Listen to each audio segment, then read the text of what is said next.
ॐ सहना भवतु सहनौ भुनक्तु सह वीर्यङ्करवावहै तेजस्विनावधीतमस्तु मा विद्विषावहै। ॐ शान्ति शान्ति शान्तिः। शङ्करं शङ्कराचार्यं केशवं बादरायणं सूत्रभाष्यकृतौ वन्दे भगवन्तौ पुनः पुनः। ईश्वरो गुरुरात्मेति मूर्तिभेदविभागिने व्योमवद्व्याप्तदेहाय दक्षिणामूर्तये नमः। ॐ पार्थाय प्रतिबोधितां भगवता नारायणेन स्वयं व्यासेन ग्रथितां पुराणमुनिना मध्ये महाभारतम्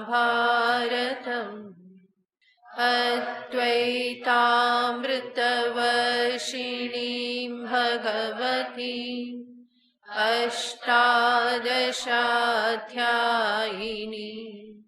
अम्ब त्वामनुसन्दधामि भगवद्गीते भवद्वेषिणी।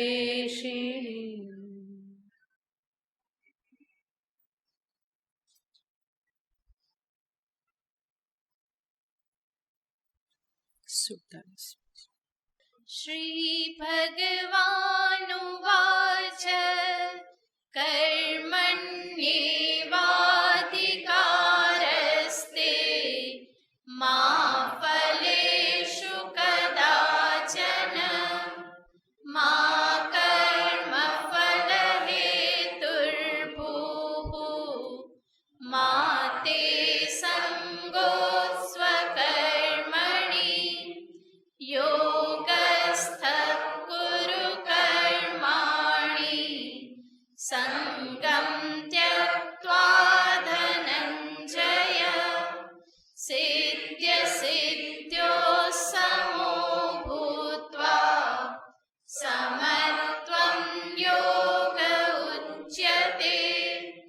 दूरेण ह्यपरं कर्म बुद्धियोगात् धनञ्जय बुद्धौ शरणमन्विच्छ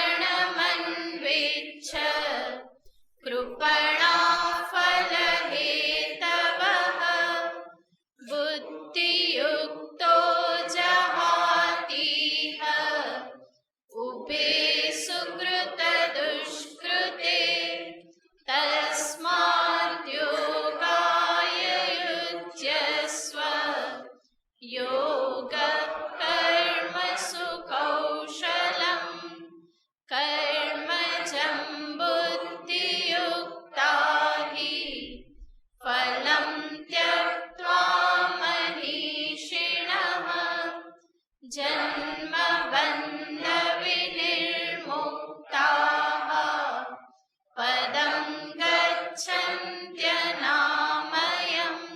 यदा ते मोहकलिलं बुद्धिर्व्यतितरिष्यति तदा गन्तासि निर्वेदं श्रोतव्यस्य श्रुतस्य च।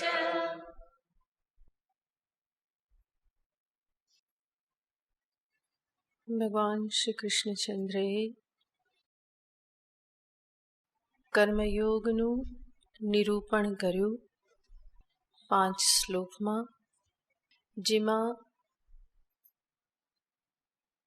કર્મયોગના મુખ્ય સૂત્ર, કર્મયોગનું સ્વરૂપ,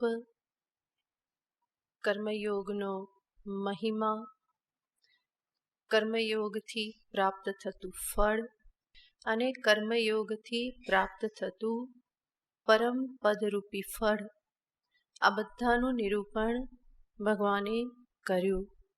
અને છેલ્લે કહ્યું કે પદમ ગચ્છન્તિ અનામયમ, અનામય પદને પ્રાપ્ત કરે છે. અનામય પદ યાને જેને મોક્ષ શબ્દથી જ કહેવામાં આવે છે. અનામય, નિરામય બંનેનો અર્થ સમાન છે. આમય યાને રોગ પીડાદાયક જે છે, જ્યારે મોક્ષ જે છે જ્યાં પીડા દુઃખનો કોઈ અવસર નથી. પરમ સુખ સ્વરૂપ, આનંદ સ્વરૂપ જે છે એને જ ભગવાન અહીંયા અનામય પદ શબ્દથી દર્શાવે છે. આવી રીતે કર્મયોગનું આ ચરમ ફળ દર્શાવવામાં આવ્યું. સ્વાભાવિક અર્જુનને પ્રશ્ન થાય કે મને આ અનામય પદની પ્રાપ્તિ ક્યારે થશે? તો ભગવાન એ સંદર્ભમાં વાત કરે છે 52મા શ્લોકમાં અને 53મા શ્લોકમાં. યદા તે મોહ કલિલમ બુદ્ધિર વ્યતિતરિષ્યતિ. ભગવાન કહેશે કે જ્યારે તારી બુદ્ધિ આ મોહરૂપી કલિલને, મોહરૂપી કીચડને જ્યારે પાર કરી જશે, તદા ગંતાસી નિર્વેદમ શ્રોતવ્યસ્ય શ્રુતસ્ય છે. અને ત્યારે જે કંઈ પણ તે સાંભળેલું છે અને જે કંઈ પણ સાંભળવામાં આવશે એ બધા પ્રત્યે તને વૈરાગ્ય પ્રાપ્ત થશે. તો આ જે શ્લોક જે છે એમાં ભગવાન આત્મજ્ઞાન પ્રાપ્તિ કે જેના થકી નિરામય પદની પ્રાપ્તિ છે એના માટેના સાધનોનું સૂચન કરે છે. અને આ શ્લોકમાં પ્રથમ પંક્તિમાં વિવેક અને બીજી પંક્તિમાં વૈરાગ્યને દર્શાવેલો છે. વિવેક અને વૈરાગ્ય એ અધ્યાત્મ જ્ઞાનને માટે મુખ્ય સાધન કહેવામાં આવે છે. જ્ઞાનનો અધિકારી દર્શાવતા ઉપનિષદોમાં, પ્રકરણ ગ્રંથોમાં ઉલ્લેખ કરવામાં આવેલો છે કે આટલા ગુણો જેનામાં હોય એ જ્ઞાનનો અધિકારી છે. અને એને દર્શાવતા શબ્દ વાપરવામાં આવે છે સાધન ચતુષ્ટય સંપત્તિ. આ જ્ઞાન પ્રાપ્તિમાં કઈ સંપત્તિ કામ લાગે? તો સદ્ગુણ સંપત્તિ.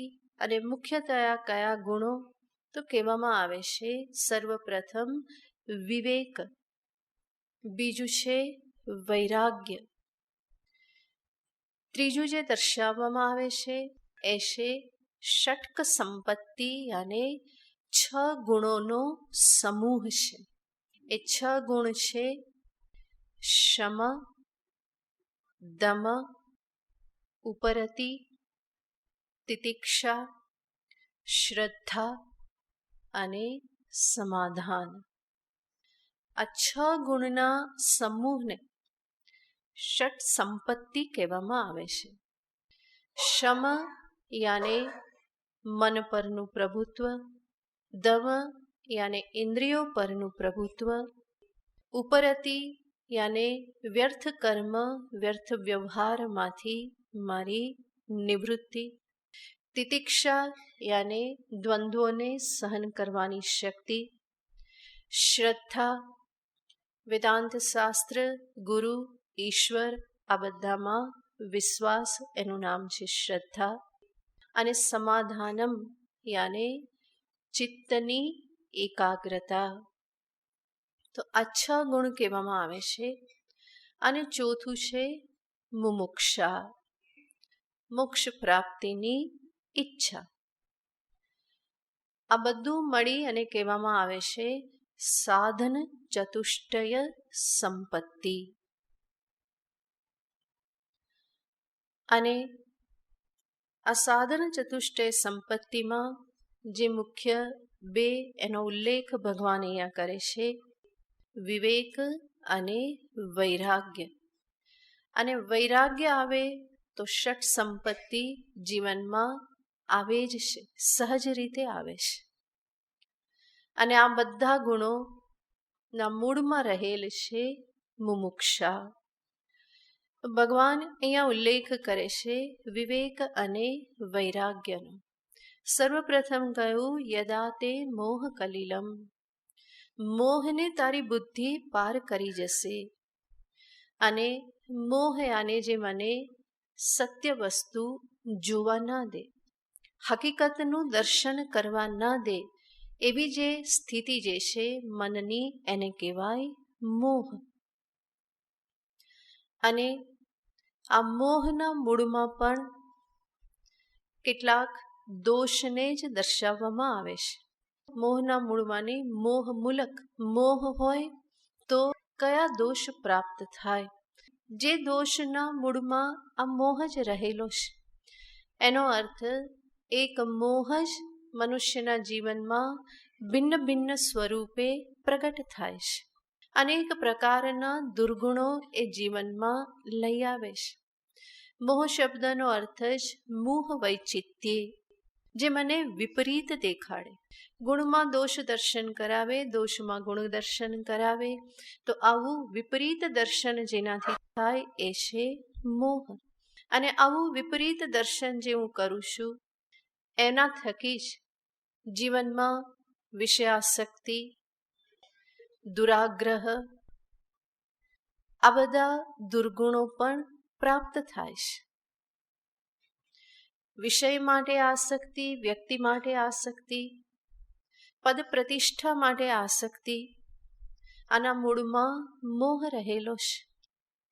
અનેક પ્રકારના દુરાગ્રહો આપણે અંતરમાં ધારણ કરીએ છીએ કે જે દુરાગ્રહ કોઈ સત્ય ભૂમિકા ઉપર બંધાયેલા હોતા નથી, પરંતુ વિપરીત સમજણના આધારે જ જે બંધાયેલા હોય છે.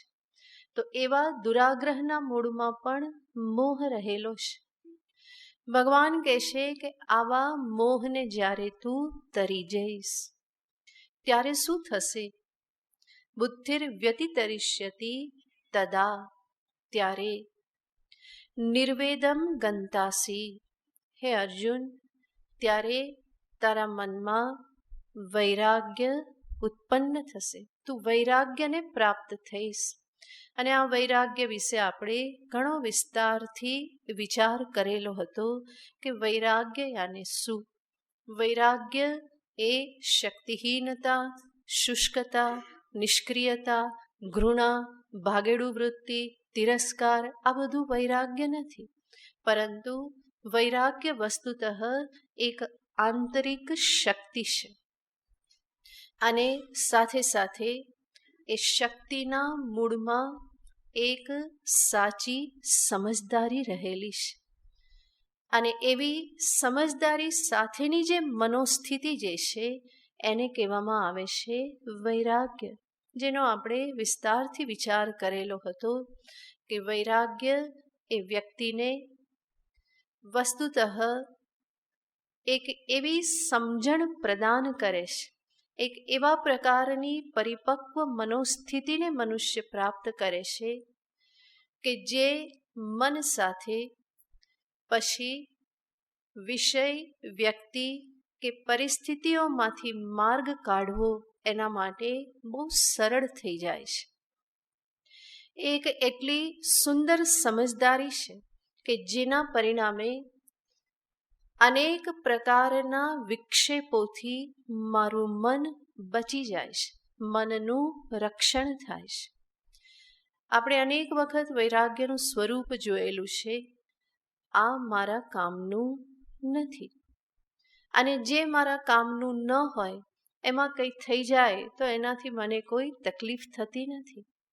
તો વૈરાગ્ય એ સમજદારી છે, જે વૈરાગ્યના પરિણામે મનુષ્યનું વ્યક્તિત્વ એક ઊંડાણને, ગાંભીર્યને પ્રાપ્ત કરે છે. છીછરાપણું એના વ્યક્તિત્વમાંથી દૂર થઈ જાય છે. વૈરાગ્ય એ ગહન છે, માટે વ્યક્તિત્વને પણ ગહન બનાવે છે. એમાં છીછરાપણાને કોઈ જ સ્થાન નથી. તો આવો વૈરાગ્ય ભગવાન કહેશે કે હે અર્જુન, તું પ્રાપ્ત કરીશ. કોના પ્રત્યે? શ્રુતસ્ય શ્રોતવ્યસ્ય ચ. જે કંઈ સાંભળેલું છે અને જે કંઈ પણ તને સાંભળવામાં આવશે, જે શ્રોતવ્ય છે. આપણે જાણીએ છીએ ઘણા બધા વિષયો આપણી અંદર આંખ અને કાન થકી જ પ્રવેશ કરે છે. આ બે ઇન્દ્રિય પ્રબળ છે. અને અહીંયા ભગવાન શ્રુતસ્ય શ્રોતવ્યસ્ય એવું એટલા માટે કહેશે કે આગળ ભગવાને કર્મકાંડમાં દર્શાવેલ અનેક કર્મફળ આદિની વાત કરેલી હતી. અને પછી ભગવાને કહ્યું ત્રૈગુણ્ય વિષયા વેદા નિસ્ત્રૈગુણ્યો ભવાર્જુન. તો વૈદિક મનુષ્યને માટે પણ અનેક પ્રકારના કર્મ અને કર્મફળનું શ્રવણ થતું રહેતું હોય છે. માટે ભગવાન અહીંયા કહેશે જે કંઈ પણ તે સાંભળેલું છે અને સાંભળવામાં તને હજુ પણ આવશે, એ સર્વ પ્રત્યે તને વૈરાગ્ય પ્રાપ્ત થશે. અને આ રીતે વૈરાગ્ય પ્રાપ્ત થવું, જગતના વિષયોથી ઉપરામ થવું, ઇન્દ્રિયોની સમાહિતતા પ્રાપ્ત થવી, આ બધું સાધકને માટે એક અનિવાર્ય ગુણ છે. એના થકી જ મન શાંત થાય છે. ભગવાન 6થા અધ્યાયમાં અર્જુનને કહેવાના છે. અર્જુનનો પ્રશ્ન હતો કે પ્રભુ, આ મન કેવી રીતે પ્રભુત્વમાં આવે, કેવી રીતે એનું નિયંત્રણ કરવું? ચંચલમ હિ મનઃ કૃષ્ણ. અર્જુન પણ પ્રશ્ન આ જ કરે છે, મન કેવું છે? ચંચળ છે. અને ત્યારે ભગવાન કહેશે કે અર્જુન, ચંચળ છે છતાં પણ અભ્યાસેન તુ વૈરાગ્યેન. અભ્યાસ થકી અને વૈરાગ્ય થકી મનનું નિયંત્રણ કરવું, એના ઉપર પ્રભુત્વ પ્રાપ્ત કરવું સંભવ છે. તો મન ઉપર પ્રભુત્વ પ્રાપ્ત કરવું, ઇન્દ્રિયોની પ્રવૃત્તિ પર પ્રભુત્વ પ્રાપ્ત કરવું, આ સાધકને માટે એક અનિવાર્ય ગુણ છે. કારણ કે સૂક્ષ્મ આત્મતત્વનું ગ્રહણ સૂક્ષ્મ બુદ્ધિ, શુદ્ધ બુદ્ધિ, સ્થિર બુદ્ધિ વગર સંભવ નથી. અને વૈરાગ્ય વગર બુદ્ધિ ક્યારેય પણ સ્થિરતાને પ્રાપ્ત થતી નથી. માટે વૈરાગ્ય એ અનિવાર્ય છે. ફરીને કહું છું કે વૈરાગ્ય અને ઘર છોડી દેવું કે પછી ભગવા ધારણ કરી લેવા, ભસ્મ રુદ્રાક્ષ ધારણ કરવા, એટલો જ વૈરાગ્ય નથી. વૈરાગ્ય એ આંતરિક સ્થિતિ છે, એ મનોસ્થિતિ છે. અને એ દરેકે પ્રાપ્ત કરવી રહે. પછી એ સંન્યાસી હોય, બ્રહ્મચારી હોય, ગૃહસ્થ હોય, કોઈ પણ હોય, આ મનોસ્થિતિને પ્રાપ્ત કરવી જ રહે. ગઈ વખતે આપણે જોયેલું હતું, કોઈના માટે કોઈ કન્સેશન છે નહીં. દરેકને માટે આ કન્ડિશન કેવી છે? સમાન છે. તો આવી પરિપક્વ મનોસ્થિતિને પ્રાપ્ત કરવી જ રહે. માટે જ ભગવાન અર્જુનની સમક્ષ આ વાત કરે છે. તદા ગંતાસી નિર્વેદમ શ્રોતવ્યસ્ય શ્રુતસ્ય ચ. ભાગવતમાં પણ આવેલું છે, વૈરાગ્ય રાગ રસિકો ભવ ભક્તિનિષ્ઠ. ગોકર્ણ પિતાજીને કહે છે, જ્યારે એ દુઃખી છે, શોકગ્રસ્ત છે, ત્યારે આટલા સુંદર શબ્દોમાં પુત્ર પિતાજીને સમજાવે છે કે અસ્થિ માંસ મજ્જા રુધિર એનાથી ભરેલા આ શરીરોમાંથી આપ આસક્તિને છોડી દો. વૈરાગ્ય રાગ રસિકો ભવ ભક્તિનિષ્ઠ. આપ વૈરાગ્ય રાગના રસિક થઈ જાઓ, ભક્તિનિષ્ઠ થાવ, તો આ શોકમાંથી આપ બહાર નીકળી જશો. તો સર્વત્ર શાસ્ત્રમાં વૈરાગ્યનો ઉલ્લેખ કરવામાં આવે છે, વૈરાગ્યના ગુણગાન ગાવામાં આવે છે. તો એવી મનોસ્થિતિ દરેક વ્યક્તિએ જીવનમાં પ્રાપ્ત કરવી જ રહી.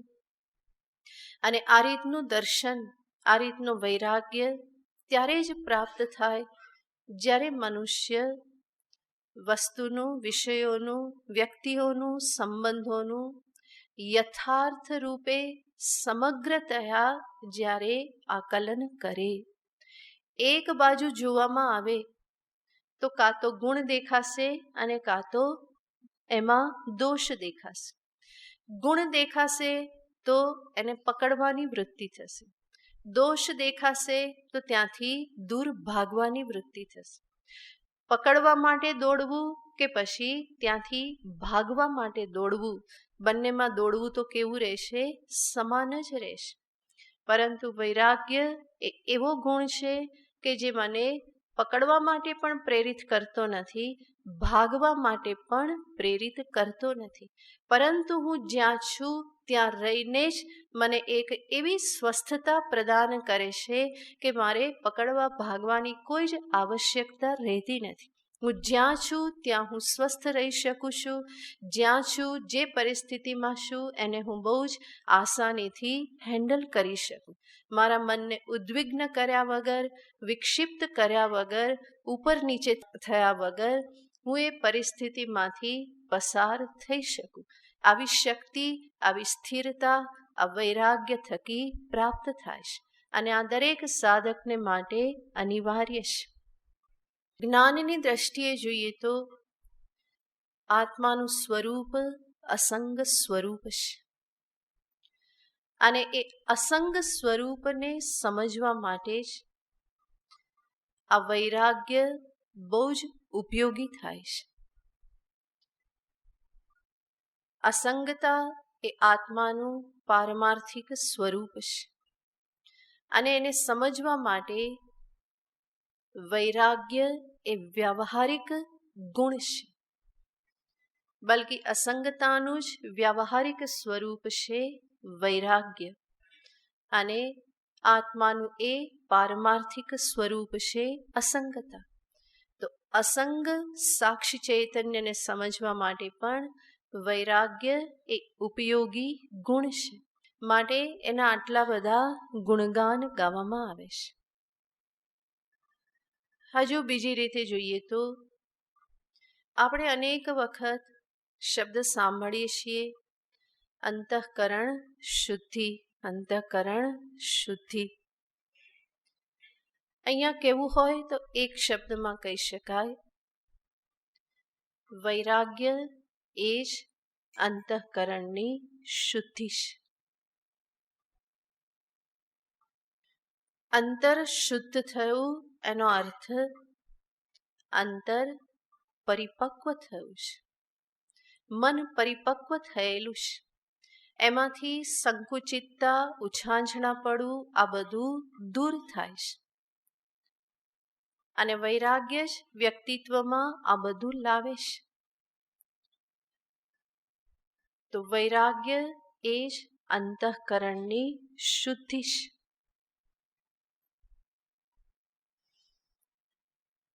ભગવાને વિવેક વૈરાગ્યનું નિરૂપણ કર્યું,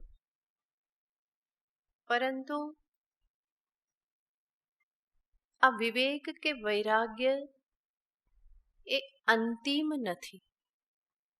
એનાથી આગળ પણ હજુ સાધનામાં વધવાનું છે. ભગવાન જે યોગની વાત કરે છે, કે જે અનામય પદની વાત કરે છે, એ પ્રાપ્ત કરવાને માટે વૈરાગ્ય એ અંતિમ નથી. વૈરાગ્યથી આગળ પણ હજુ કંઈક પ્રાપ્ત કરવાનું બાકી છે. માટે વૈરાગ્ય એ જીવનનું લક્ષ્ય નથી, પરંતુ જે લક્ષ્ય સુધી પહોંચવાનું છે એના માટે એક મુકામ છે, સહાયક સાધન છે. માટે ભગવાન વૈરાગ્ય પછી પણ જે કરવાનું છે એને આગળના શ્લોકમાં દર્શાવે છે. શ્રુતિ વિપ્રતિપન્ના તે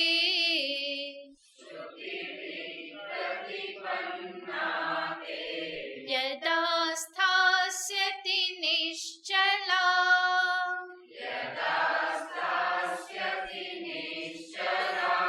સમાધાવચલા બુદ્ધિઃ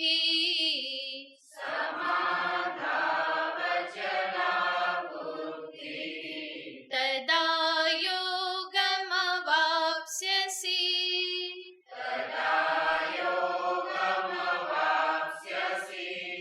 શ્રુતિ વિપ્રતિપન્ના તે યદા સ્થાસ્યતિ નિશ્ચલા સમાધાવચલા બુદ્ધિઃ તદા યોગમવાપ્સ્યસિ.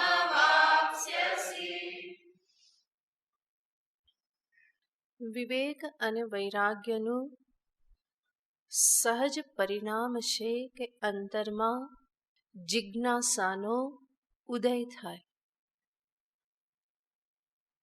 જાણવાની ઈચ્છા ઉત્પન્ન થાય. અને જ્યારે જિજ્ઞાસા ઉદય પામે તો સ્વાભાવિક જ છે કે એની પૂર્તિને અર્થે મનુષ્ય ખોજ કરવાનો,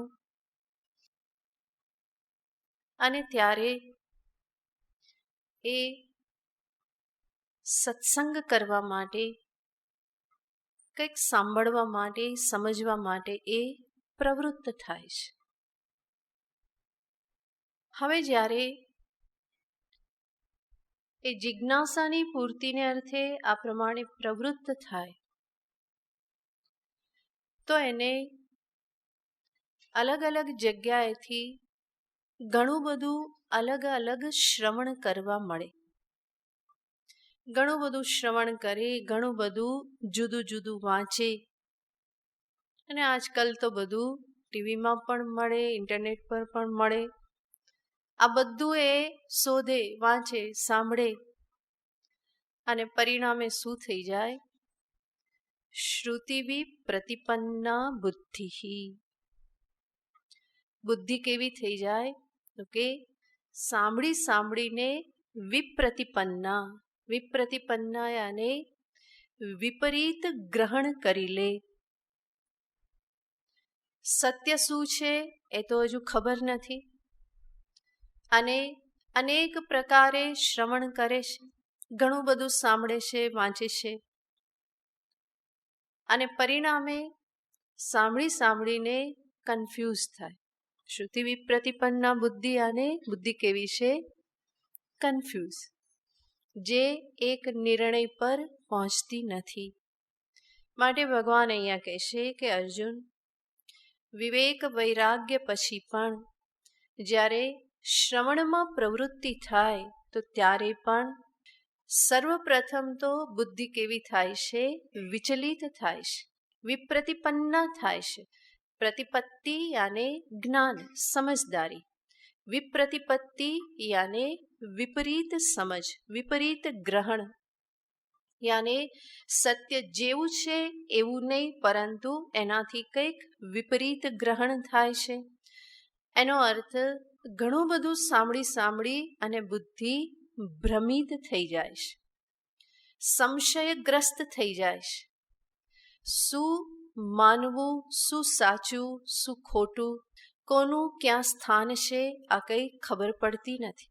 અને પરિણામે બુદ્ધિમાં અનેક પ્રકારના સંશયો પ્રાપ્ત થાય છે. એટલું જ નહીં, આપણી આજુબાજુ પણ ઘણા બધા લોકો હોય કે જે આપણને ફરી બીજું ઘણું બધું કહે, અને એના પરિણામે ફરી શું થાય?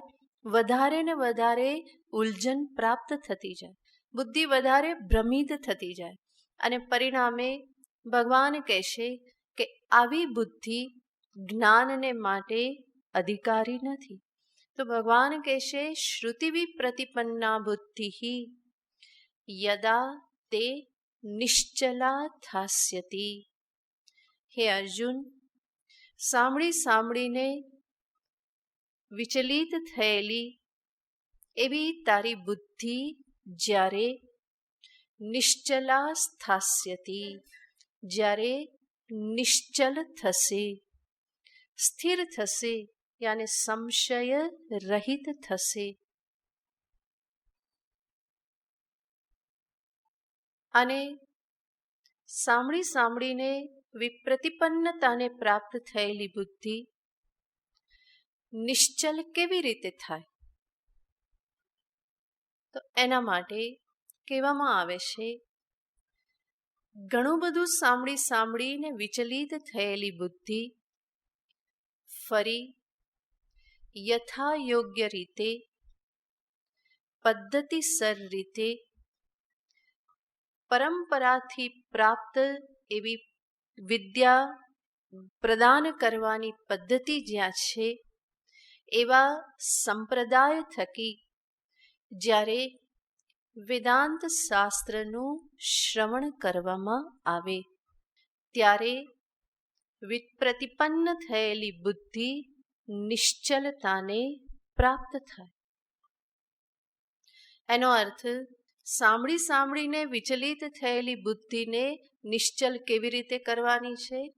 સાંભળીને જ કરવાની છે. એમનેમ નહીં થઈ જાય. એવું નહીં કે હવે કંઈ સાંભળવું જ નથી, છોડો બધું. કેમ? આ બધું સાંભળીને કન્ફ્યુઝ થઈ ગયા. શું સાચું છે કંઈ ખબર પડતી નથી. એક આમ કહે છે, બીજા આમ કહે છે, ત્રીજા આમ કહે છે, ચોથા આમ કહે છે. વાત તો સાચી. અનેક પ્રકારની દુકાનો ખુલેલી છે અને દરેકમાં જુદો જુદો માલ મળે છે. પરંતુ પોતાએ વિચાર કરવો રહ્યો કે મારે શું જોઈએ છે અને એ મને ક્યાંથી મળે એમ છે. આ વિવેક કરી અને જે જોઈએ છે અને એ જ્યાંથી મળે એમ છે એ દુકાનમાં જવું પડે. વેદાંત શાસ્ત્ર એનું પદ્ધતિસરનું શ્રવણ કરવું પડે. હા, જરૂર વેદશાસ્ત્રમાં પણ કર્મકાંડનું નિરૂપણ છે, અનેક કર્મોનું નિરૂપણ છે, કર્મફળનું નિરૂપણ છે, ઈશ્વરનું નિરૂપણ છે, જીવનું નિરૂપણ છે. અને એ જ વેદમાં, વેદાંત શાસ્ત્રમાં અકર્તા, અભોક્તા, અસંગ એવા આત્મતત્વનું નિરૂપણ છે. સગુણ ઈશ્વરનું પણ નિરૂપણ છે અને નિર્ગુણ તત્વનું પણ નિરૂપણ છે. તો ત્યાં પણ વેદશાસ્ત્રને સામે રાખીને જોવામાં આવે તો પણ જો જાતે બધું જોવામાં આવે તો અનેક પ્રકારના સંશયો એના થકી પણ પ્રાપ્ત થઈ શકે. કોઈ કે ભગવાન એક છે અને બીજા કે ભગવાન કેટલા છે? અનેક છે. કોઈ કે સગુણ છે, બીજા કે ભગવાન કેવા છે? નિર્ગુણ છે. તો આ સગુણ, નિર્ગુણ, એક, અનેક, આ બધું અનેક પ્રકારે સાંભળવામાં આવે છે. આ બધામાં સત્યનો નિશ્ચય કેવી રીતે થાય? એના માટે પદ્ધતિસરનું શ્રવણ એનો અર્થ છે એવું શ્રવણ કરવું પડે કે જેના આધારે મારા અંતરમાં શાસ્ત્રના તાત્પર્યનો નિશ્ચય થઈ જાય.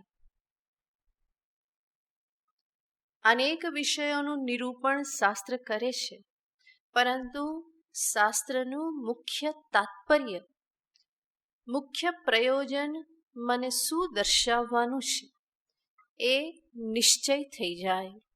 અને એના માટે સંપ્રદાયમાં, જ્ઞાન પરંપરાના અસંપ્રદાયમાં કહેવામાં આવે છે શાસ્ત્રના તાત્પર્યનો નિશ્ચય કરવાને માટે ષડલિંગથી વિચાર કરવો પડે. પહેલા પણ આ ષડલિંગનો વિચાર આપણે કરેલો છે. અશોચ્યાનન્વશોચસ્ત્વમ એ શ્લોકના અર્થઘટન વખતે. ગીતાનું તાત્પર્ય શેમાં? તો કે શોક નિવૃત્તિમાં. 6 લિંગ કહેવામાં આવે છે. ઉપક્રમ, ઉપસંહાર. વાતની શરૂઆત ક્યાં અને વાતની સમાપ્તિ ક્યાં? ઉપક્રમ પ્રારંભ, ઉપસંહાર યાને અંત. જેમ ભગવાને કહ્યું અશોચ્યાનન્વશોચસ્ત્વમ, અને છેલ્લે સમાપ્તિ કરતા ભગવાન કહેશે મા શુચઃ. અર્જુન, તું શોક ના કર. એનો અર્થ સમસ્ત ગીતા શાસ્ત્રનો ઉપદેશ જે છે એ શેના માટે છે? જીવને શોકમાંથી મુક્ત કરવાને માટે. તો આને કહેવાય ઉપક્રમ, ઉપસંહાર રૂપી લિંગ. હવે કોઈ કે ના ગીતા શાસ્ત્રનું તાત્પર્ય તો કર્મમાં જ છે, બીજો કે ના તાત્પર્ય તો ભક્તિમાં જ છે. એવી રીતે કોઈ કહી દે, પોતાના મનથી કહી દે તો એ ના ચાલે. તાત્પર્ય નિર્ણય કરવાને માટે આ બધી પદ્ધતિનો આશ્રય લેવો પડે. તો ઉપક્રમ, ઉપસંહાર. જેમ આપણે પણ કોઈને વાત કરતા હોઈએ તો આપણે કહીએ કે જો સાંભળ, મારું કહેવાનું આમ છે. આવું કહીએ અને પછી વાતની સમાપ્તિ કરતા ફરી આપણે શું કહીએ? માટે હું આ પ્રમાણે કહું છું. આ શું થયું? ઉપક્રમ ઉપસંહાર. અભ્યાસ અભ્યાસ યાને ફરી ફરીને કેવું, પુનરાવર્તન કરવું. જે વસ્તુ આપણે સામેની વ્યક્તિને દર્શાવવા માગતા હોઈએ, જે બાબતમાં આપણે કન્વિન્સ કરવા માગતા હોઈએ, એ વસ્તુ કે એ વાક્ય કે એ બાબત આપણે ફરી ફરીને એને કહેતા હોઈએ છીએ. આપણે ફરી ફરીને કહીએ કે જો સાંભળ, મારું કહેવાનું આમ છે, જો સાંભળ, મારું કહેવાનું આમ છે, માટે હું આમ કહું છું. આવી રીતે જે ફરી ફરી કહેવામાં આવે એને કહેવાય છે અભ્યાસ. અપૂર્વતા, હું કંઈક એવું કહું કે જેમાં અપૂર્વતા હોય, યાને પહેલા કોઈએ કીધું ના હોય એવું કંઈક હું કહેવા માંગુ, તો એને કહેવાય છે અપૂર્વતા. આપણે કોઈને કંઈ વાત કરીએ અને સામેની વ્યક્તિ કહી દે, હા એ તો મને ખબર છે, તો પછી વાત આગળ ચાલે? ના ચાલે. એ કહી દે તો મને ખબર છે, પછી કંઈ કહેવા પણ ના રહે. ઘણા બધા તો પણ બોલતા રહેતા હોય કે ના ભલે ખબર હોય, મારા મોઢે તો સાંભળી જ લો. પણ એવું કરવાનો કોઈ અર્થ નથી, કારણ કે ખબર છે, પતી ગઈ વાત. તો એવી વાત નીકળવી જોઈએ કે જેની એને ખબર ના હોય. શાસ્ત્ર પણ એવી વાત કરે કે જેની મને ખબર ના હોય, તો એવી વાતમાં જ એનું તાત્પર્ય હોય. મને પહેલેથી મનમાં એવો નિશ્ચય છે, હું જીવ છું અને ઈશ્વર મારાથી જુદા ક્યાંક સાતમા આસમાનમાં છે. હવે સમસ્ત વેદશાસ્ત્ર મને આવો ઉપદેશ આપે કે તું અને ઈશ્વર જુદા છો, તો હું શું કહું? મને ખબર છે. હે, એમાં તમે શું નવું કીધું? ખબર જ છે, જાણું જ છું. હું જીવ છું ને એ ઈશ્વર છે, તો આમાં કંઈ નવું તો કીધું નહીં. એનો અર્થ આ ઉપદેશમાં કોઈ અપૂર્વતા નથી, જે હું જાણું જ છું. પરંતુ જીવ અને બ્રહ્મ એક છે. તું જ એ સચ્ચિત આનંદ ઘન તત્વ છે, તત્વમસી. આવું મને કોણ કહેશે? શાસ્ત્ર કહેશે. અને એ જ્ઞાન મને બીજે ક્યાંયથી પ્રાપ્ત થઈ શકે એમ નથી. માટે અપૂર્વતા શેમાં છે? આ જ્ઞાનમાં છે. સારું, તમે બહુ ઢંઢેરો પીટીને કહો છો તત્વમસી, તત્વમસી, તત્વમસી. ફાયદો શું એનાથી? આપણે કોઈને કંઈ વાત કહીએ તો સામેની વ્યક્તિ આપણને પૂછે છે કે ભાઈ આનાથી લાભ શું? તમે જે કંઈ પણ મને કરવાનું કહો છો એનાથી કંઈ મળે એવું છે? મળે તો કરું, એનો અર્થ કંઈ ફળ હોવું જોઈએ. મને શું મળશે? ગાંધીનગરમાં પ્રસિદ્ધ છે. હે, પહેલા હોય આ મને શું મળશે. શાસ્ત્ર જાણે છે કે આ વૃત્તિ હોય મનુષ્યને. માટે જે પણ જ્ઞાન દર્શાવે છે એનું ફળ પણ કહે છે. જે વાત કરે છે એનું ફળ પણ છે. તો ઉપક્રમ ઉપસંહાર આ પહેલી બાબત, અભ્યાસ બીજી બાબત, અપૂર્વતા ત્રીજું, ફલમ ચોથું, પાંચમું છે અર્થવાદ. અર્થવાદ યાને સ્તુતિ, પ્રશંસા અને નિંદા. આપણે જેની સ્તુતિ કરીએ એમાં આપણું તાત્પર્ય હોય, યાને આપણે ઈચ્છીએ કે એ વ્યક્તિ આ પ્રમાણે કરે, એમાં જ આપણે એને પ્રવૃત્ત કરવા માગતા હોઈએ. અને નિંદાનું તાત્પર્ય શું હોય? ત્યાંથી એ પાછી વળે. સ્તુતિનું તાત્પર્ય હોય એમાં એ પ્રવૃત્ત થાય. આપણે હંમેશા વાત કરતા હોઈએ બીજાને મદદરૂપ થવું, અને આપણે કહીએ કે બીજાને હંમેશા મદદરૂપ થાવ, એમાંથી તમારા જીવનનો વિકાસ થાય. એટલું જ નહીં, ભોગ કરતા ત્યાગમાં સુખ રહેલું છે. બીજાના મુખ પર તમે ખુશી જોશો તો તમને અંતરમાં ખુશી થશે. અને આવો ત્યાગ, આવી સેવા, આવી મદદનું બહુ જ મહિમા છે. માટે કોઈને મદદ કરવી નહીં. આવું હોય. આ બધું બોલ્યા એનું તાત્પર્ય શું નીકળે? માટે બીજાને મદદ કરવી. તો સ્તુતિનું તાત્પર્ય શું હોય છે? એમાં પ્રવૃત્ત કરવું, એ વિધેય હોય છે.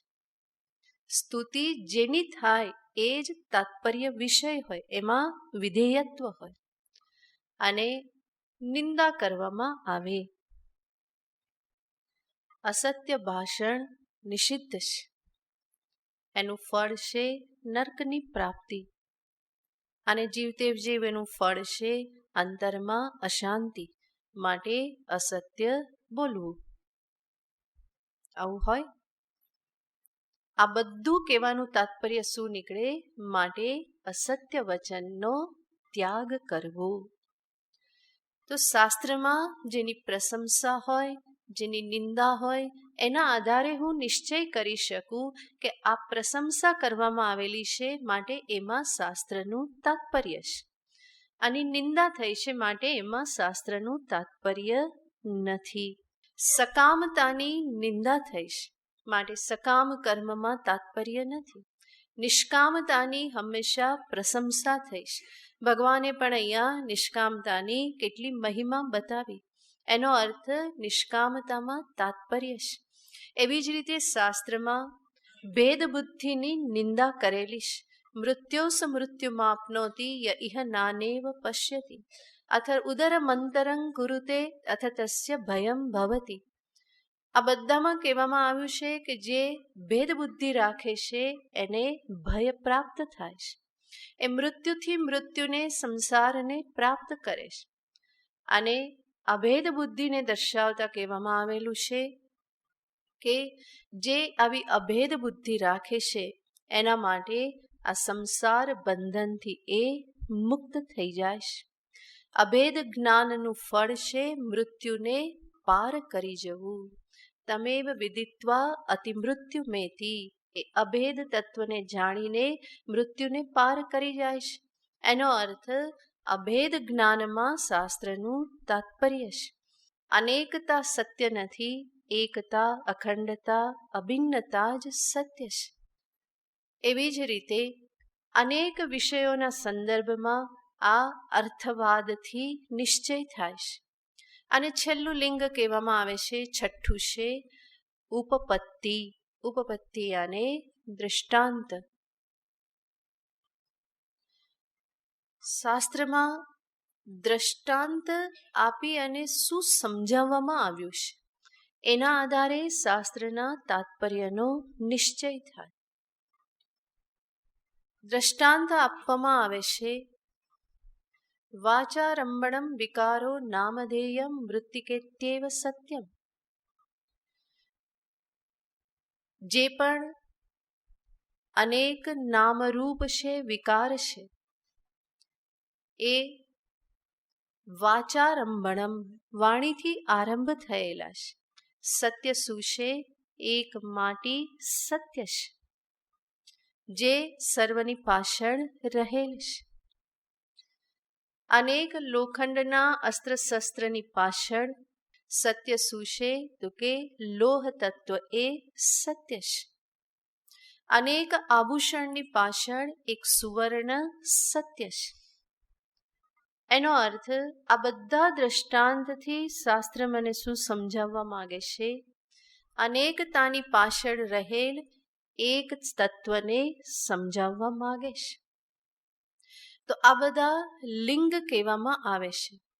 ઉપક્રમોપસંહારો અભ્યાસો પૂર્વતા ફલમ અર્થવાદોપપત્તિશ્ચ ષડલિંગમ તાત્પર્ય નિર્ણયે. તાત્પર્ય નિર્ણયમાં આ લિંગ છે.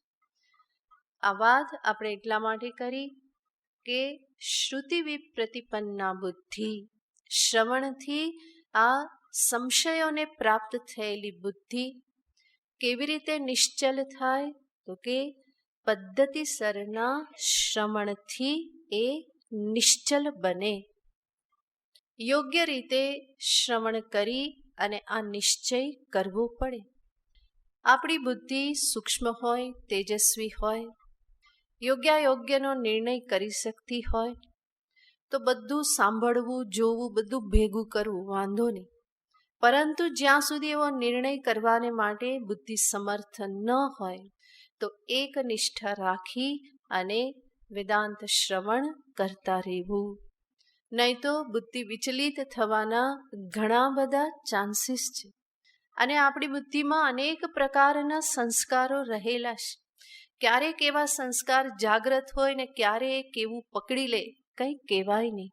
અને એટલા માટે જ્યાં શુદ્ધ શાસ્ત્રનું નિરૂપણ થતું હોય, જ્યાં આચાર્ય હંમેશા પ્રમાણ સાથે વાત કરતા હોય, જ્યાં એવું કહેવામાં આવતું ન હોય કે આ હું કહું છું, આ મારો વિચાર છે, આ મારું માનવું છે, માટે તમે આને સ્વીકારી લો, મને આ પ્રમાણે દર્શન થયું અને એ હું તમને કહું છું.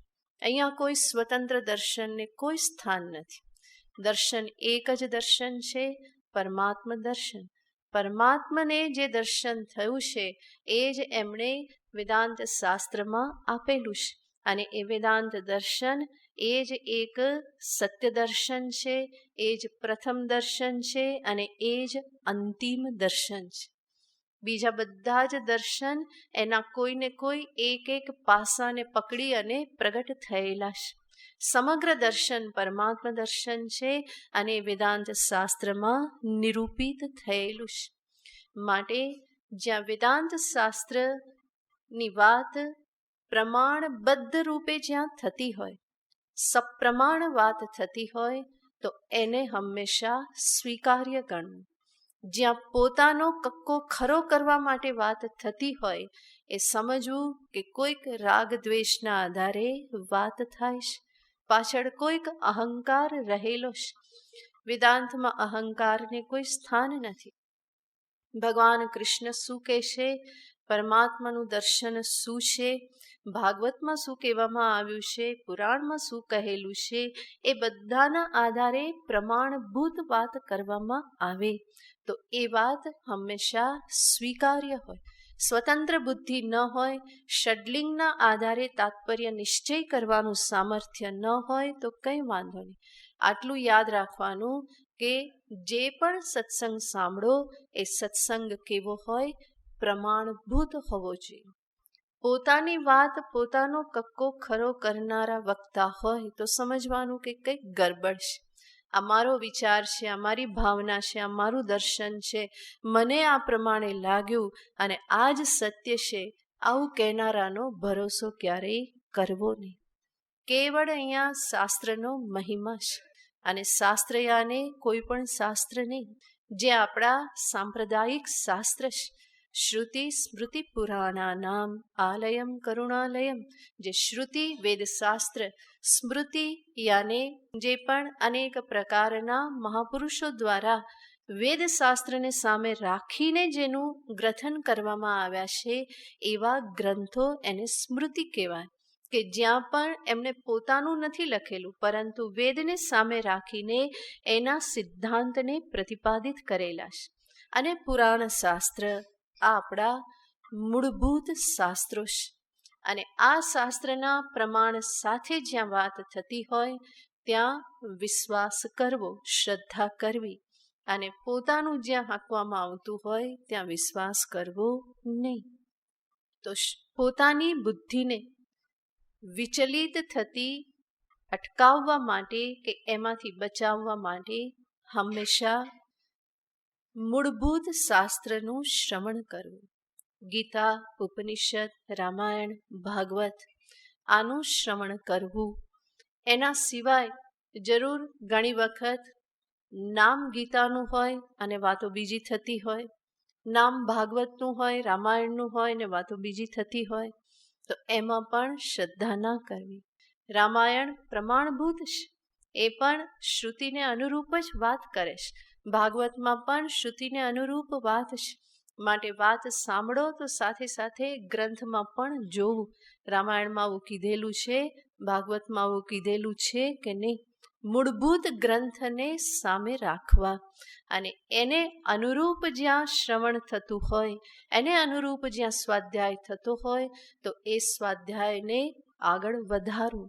વિપરીત જતું હોય, જેનાથી મારી ઈશ્વર શ્રદ્ધા, શાસ્ત્ર શ્રદ્ધા, ગુરુ શ્રદ્ધા આ બધા ઉપર જો ઠેસ પહોંચતી હોય કે પછી મારી અંતર્મુખતાને બદલે બહિર્મુખતા વધતી હોય, મારા જીવનમાં શાંતિને બદલે ઉદ્વેગ વધતો હોય તો એવા સત્સંગ કે શ્રવણથી હંમેશા બચીને રહેવું. સત્સંગ હંમેશા જીવનમાં ઉન્નતિ કરનારો, શાંતિને વધારનારો, ઉદ્વેગને શાંત કરનારો હોવો જોઈએ, જેના થકી હું સત્યની વધારે નજીક પહોંચું. જો આવો સત્સંગ ન હોય તો એ સત્સંગ શું કરે? બુદ્ધિને શ્રુતિવી પ્રતિપન્ના કરે. માટે ભગવાન અહીંયા કહેશે કે આવી રીતે વિપરીત ગ્રહણ જે બુદ્ધિમાં થઈ ગયેલું છે અને એના કારણે જે બુદ્ધિમાં સ્થિરતા નથી, તો એવી બુદ્ધિને પહેલાં તો નિશ્ચલ કરવી પડે, એને સ્થિર કરવી પડે. બુદ્ધિની સ્થિરતા, નિશ્ચલતા એ મહત્વનું છે.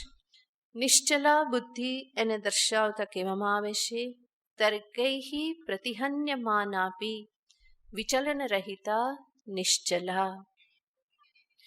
એવી બુદ્ધિ નિશ્ચલ થાય, શાસ્ત્રના સિદ્ધાંતોને સમજી અને એવી સ્થિરતા, નિશ્ચલતાને પ્રાપ્ત કરે કે પછી કોઈ પણ મારી સામે કોઈ પણ લોજિક લાવે, કોઈ પણ તર્ક કરી અને મને કહે તો પણ મારી બુદ્ધિ એમાંથી ચલિત ન થાય.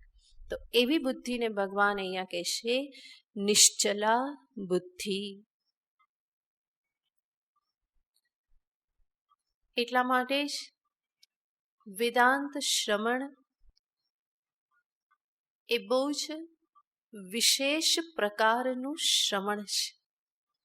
વક્તાના શબ્દની સાથે સાથે યાત્રા કરવી પડે અને સાંભળ્યા પછી પણ એના ઉપર મનન કરવું પડે. તો જે સાંભળેલું જે છે એ ધીમે ધીમે દ્રઢ થતું જાય, મારી બુદ્ધિમાં ધીમે ધીમે એ રસાતું જાય, એ ધીમે ધીમે ગ્રહણ થતું જાય. અને એવી રીતે જે ધીમે ધીમે દ્રઢ થતું જાય મનનના પરિપાકે, અને એ દ્રઢ થયેલું જ્ઞાન પછી કોઈ હલાવી શકે નહીં. પછી મારી બુદ્ધિને કોઈ વિચલિત ના કરી શકે. હું એટલી દ્રઢતાથી કહી શકું કે ભલે મને અત્યારે આ પ્રમાણનો અનુભવ નથી, પરંતુ વેદાંત શાસ્ત્ર ક્યારેય પણ ખોટા હોઈ શકે નહીં. આટલી દ્રઢતા વેદાંત શાસ્ત્રના સિદ્ધાંતોમાં પ્રાપ્ત થાય. પહેલા શ્રદ્ધા અને પછી સમજદારી સાથેની દ્રઢતા, આ પરિવર્તન હોવું જોઈએ. પહેલાં હું શ્રદ્ધાથી કરું અને પછી સમજદારી એવી પ્રાપ્ત કરું કે જે શ્રદ્ધા મારા જ્ઞાનમાં જ પરિણમિત થઈ જાય.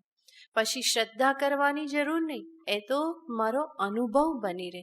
એવી દ્રઢતા કે મને એમાંથી કોઈ હલાવી શકે નહીં. તો વેદાંત શાસ્ત્રના સિદ્ધાંતોને આવી રીતે શ્રવણ કરી અને પછી એના ઉપર વિચાર કરી અને બુદ્ધિમાં એને દ્રઢ કરવાના રહેશે. ત્યારે બુદ્ધિ કેવી બને છે? નિશ્ચલા. તર્કૈ પ્રતિહન્યમાના અપી. તર્ક વડે જેના પર પ્રહાર કરવામાં આવે તો પણ જે વિચલન રહિતા સ્થાસ્યતિ, કોઈ પણ વિચલન વગર સ્થિર રહે એવી બુદ્ધિને કહેવામાં આવે છે નિશ્ચલા બુદ્ધિ. અને હંમેશા યાદ રાખવું, વેદાંતના શ્રવણથી મારી બુદ્ધિમાં જો નિશ્ચય પ્રાપ્ત થઈ ગયો હોય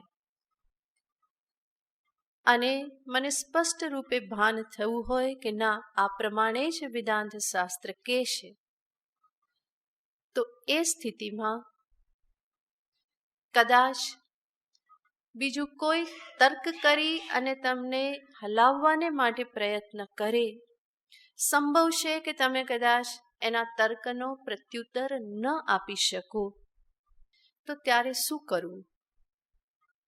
શાંત રહેવું. બીજું કંઈ કરવાની જરૂર નહીં. ખોટી ખોટી લડાઈ કરવાની જરૂર નહીં. યુદ્ધમાં યાહોમ કરીને ઉતરી પડવાની જરૂર નહીં. શાંત રહેવાનું.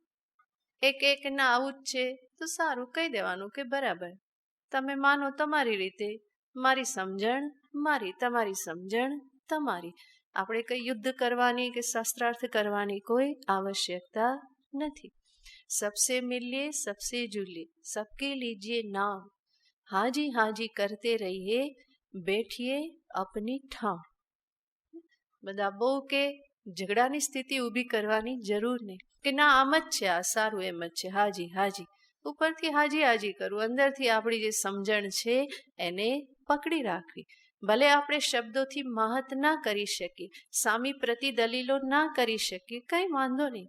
મારી સમજદારી, મારી દ્રઢતા, મારી શ્રદ્ધા, એનું રક્ષણ કરવું એ પણ મારી પોતાની જ જવાબદારી છે. માટે ખોટી દલીલબાજીમાં ઉતરવું નહીં. આપણે કોઈને કંઈ સિદ્ધ કરવાનું નથી. આપણે પોતે સમજી જઈએ અને આપણું સત્ય આપણને સમજાઈ જાય તો એ પૂરતું છે.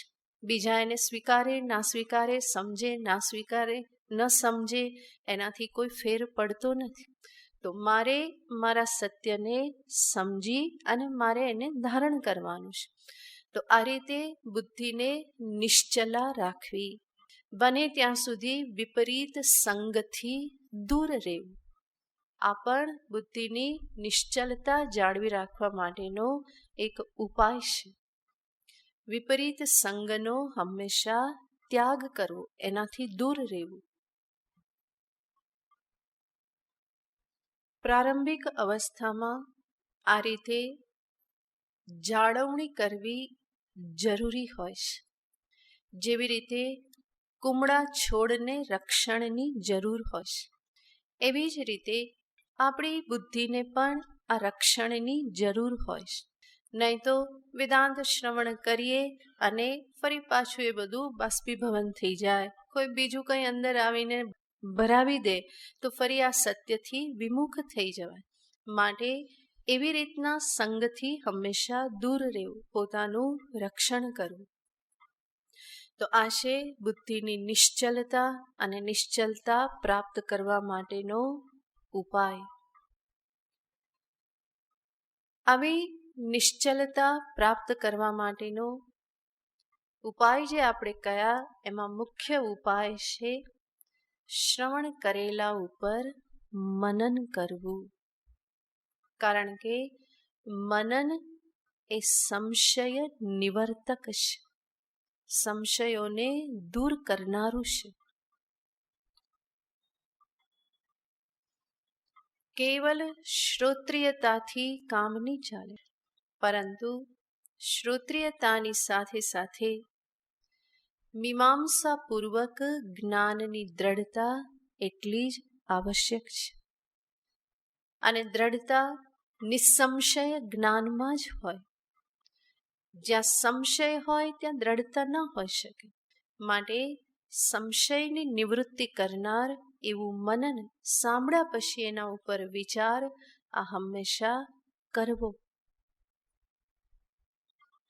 નહીં તો શ્રવણ ઉપર છલ્લું રહે, જ્ઞાન પણ છીછુરે, ઉપર છલ્લું છીછરું જ રહે અને ગમે ત્યારે ઉડી જાય, હાલી જાય.